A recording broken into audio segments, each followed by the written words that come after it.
So despite the short week with the holiday, it was still a rather busy week. And one of those weeks that I was looking forward to my day off. For parish priests, our days off are supposed to be 36 hours. So after our last commitment on the first day, we take off for the rest of that day, and then the next day, returning that evening. So I have Thursday, Fridays, so theoretically it's supposed to be after my last thing Thursday morning, take off back Friday night. The first monkey wrench gets thrown into that plan is campus ministry. Well, Thursday night's a big night. So I kind of invert that. I take Thursday morning off, most of the afternoon, then I go to campus ministry Thursday nights, and then back into day off mode. And this week going into it, even though I was looking forward to just relaxing a little bit, a couple things I had to get done, but as the week was going on, discovering things were going to spill over a bit more into Thursday. But I figured that's not too bad. I'll get some stuff done in the morning, and I'll still get a chunk of time off during the day. And then I got an email from the bishop a few days ago saying, would you be able to attend a meeting at 3 o'clock on Thursday? Which is bishop speak for, you will be attending a meeting Thursday at 3 o'clock. So, sir, yes, sir, I'll see you there. And so Thursday begins. And it's one of those things, there's just a lot going on, a lot of things that had to get done, and I'm trying to get myself from here to there and realize I had to do this before I go there and vice versa and so on and so forth. And then just kind of the self-pity kicks in a little bit. This is my day off. I'm doing all this stuff. I'm doing that stuff and da-da-da-da. And on top of that, clearly, everybody on Route 6 was out to get me as well. So I was just muttering to myself the whole time and getting more and more and more stressed. And I suspect that probably everyone else here this morning can relate to that, right? That the day off really is not a day off. Actually, we want to go back to work where it's a little bit slower and a little bit more, routine perhaps. Just the chaos kind of gets in on it. We realize more and more we have to do, and then we figure the drivers are all out to get us, right? And we're muttering and just annoyed. And me, myself, and I, which has been our homily theme, is really how we're living in that moment, right? Don't these people know where I need to go? That I have very important things to be doing? And I suspect that they're all thinking to themselves, don't these people know that I have things to do? Right? And we do that. We just kind of get more and more focused on ourselves and more annoyed, and we don't even notice other people except that they're in the way. And the problem is, it's not just sometimes on our days off when we have a lot going on. In many respects, the culture we live in encourages that approach to life. Me, myself, and I. Watch out for number one, because nobody else is going to, right? Or you better get them before they get you. It's so much a philosophy that we can find at work in our world. And the more we do that, the more we get focused on ourselves, the more we get annoyed, the more we get frustrated, the more we're just burdened. And we forget why we're doing all this running around to begin with and why we're working. Isn't it to provide for our families, to be able to live life, to enjoy life? We're not enjoying life, right? We're just getting more and more and more and more stressed. Even when watch a Sox game, a Patriots game. Has that ever relaxed anybody? I don't think so. We just get more stressed, right? Everything is more and more focused on ourselves. And we forget about other people. We're trying to live life as me, myself, and I. And yet there's something that not only our religion, but Aristotle taught many years before Christ, that human beings by nature are relational beings. Meaning, we need others not just to survive, but to flourish. We need others to live life to its fullest, not to use others, but to be in relationship with them. And the problem is when we live, me, myself, and I, we've reflected these last few weeks, what happens, we just become alienated. We become alienated from God, from others, and even from ourselves. Instead of joy and peace in living life flourishing, we struggle with loneliness in anxiety, in fear, in anger, in sin. And we've reflected again these last few weeks that all of these things, loneliness, anxiety, fear, anger, and sin, are our response to external events, not caused by them. Dog ate my homework doesn't work, right? And we reflected last week that it's a solitude of heart that we're called to live as Christians. The solitude of heart, which is the goal of the spiritual life, to be in an intimate relationship with the Lord that keeps us connected to Him, and through that relationships connected to one another into our very identity. That allows us to live life true to ourselves, regardless of all that's out there, regardless of what's going on in our neighborhoods, in our homes, in the world. That our love for Christ becomes our foundation and allows us to persevere in that identity as His children. This solitude is when we've grown to a point in the spiritual life when we can answer St. Paul's question today with a yes. Yes, I do know that I am a temple of God. Yes, I do know that the Spirit of God dwells within me. And yes, I do allow this to make a difference in my life, to be my source, my guide, and my motivation. Now, while this solitude of heart happens within our spiritual journeys, it's not one we take by ourselves. Again, we're relational beings, right? And it's just not us and God, but it's us and others.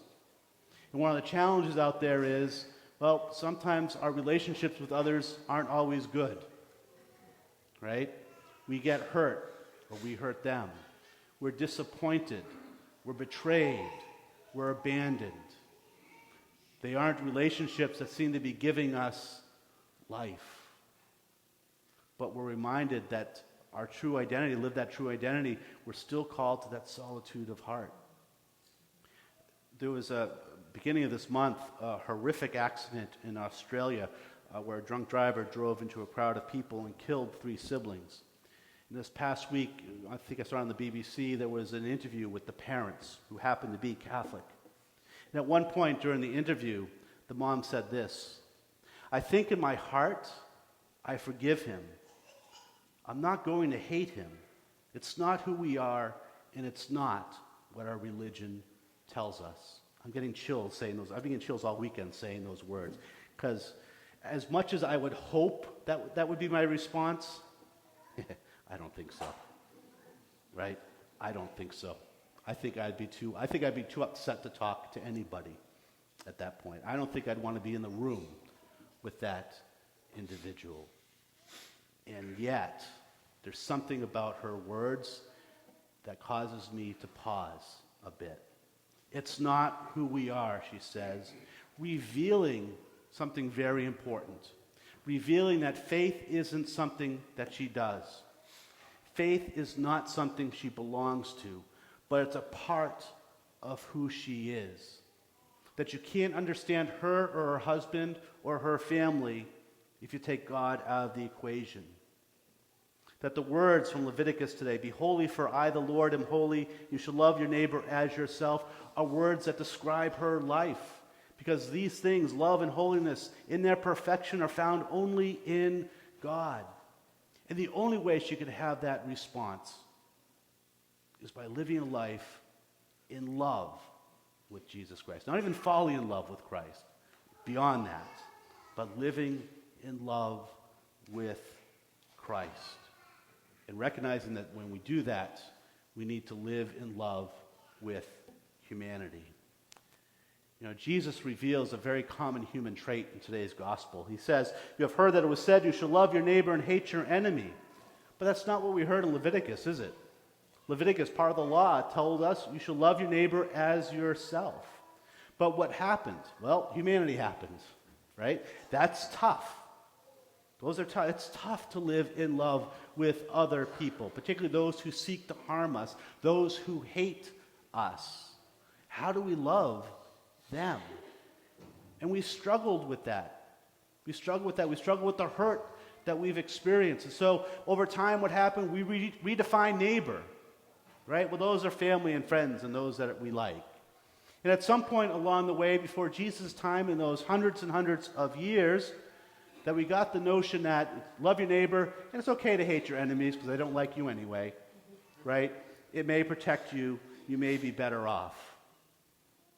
And Jesus says today, love your neighbor as yourself and love your enemies, reminding us that those words mean exactly everything that we're afraid that they mean.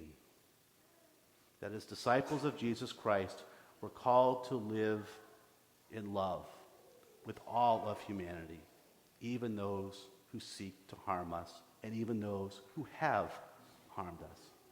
He's reminding us through this entire Sermon on the Mount that the Christian life is different, and that it can't be lived without Christ.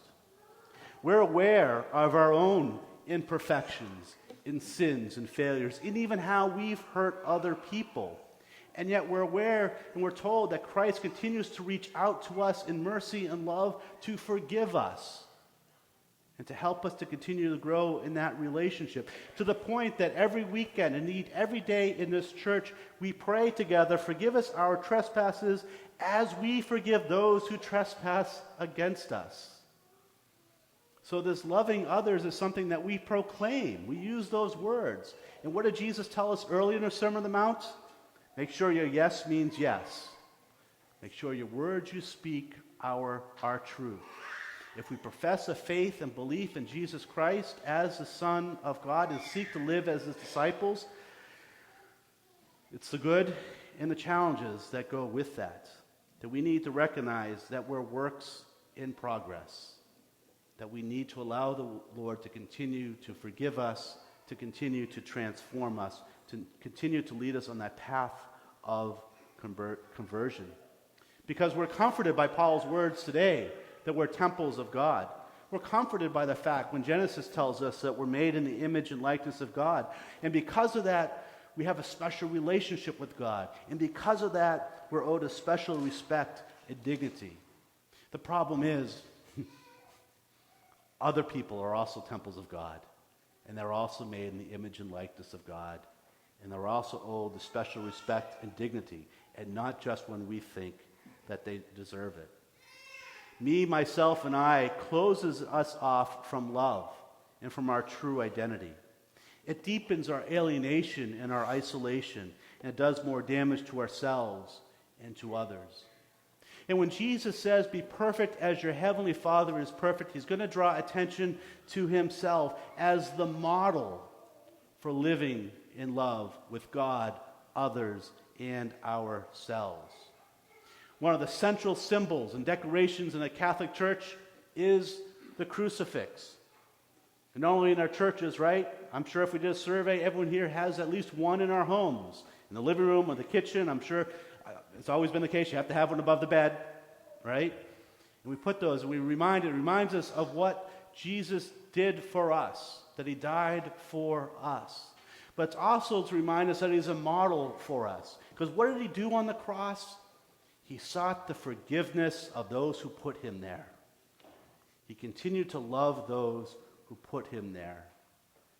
And that is what we are called to do. It's a symbol for how we are to live, how we are to forgive and love others, even those who seek to crucify us. My friends, God doesn't call us to something impossible. He knows our full potential. He knows what we're capable of when we're living our true identity and when we're living in relationship with him. He knows that the closer we unite our hearts and minds to him in love, the more we are perfected and the more we become the people he has created us to be.